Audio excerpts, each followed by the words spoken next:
guys, it's Steve with Lakeside Forge, and you know how long I've been saying I'm going to get a new anvil? I have no clue how long I've been saying I'm going to get a new anvil, but I got a new anvil, and I made this little brittle hole hold down thing today, and it's pretty awesome. Just stick it in there and then hammer it in, put whatever you want there, and punch a hole, or, you know, whatever you want. And, you know, here's another request. I'm probably bothering the crap out of you guys with requests. I'm requesting on how to make a hardy.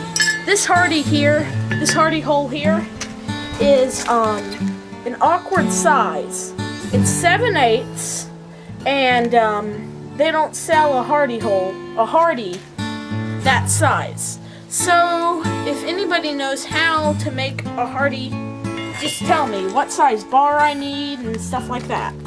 But that's a hardy, and then here I got some big hole. I don't know what you use that for. And then here I got a prittle hole.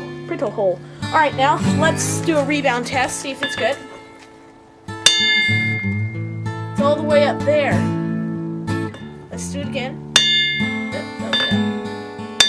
Right there. Let's see if it's a good ring.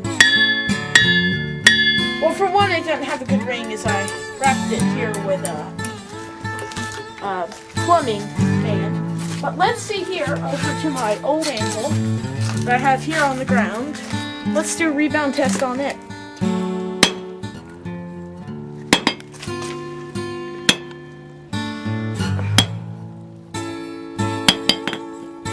Let's do it all the way from...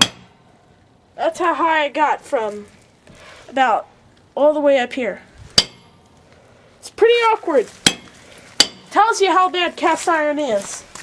But my new anvil, NC Anvil, its name is Short Sugar. So, Short Sugar. Alrighty, well, I'll see y'all later. Thanks.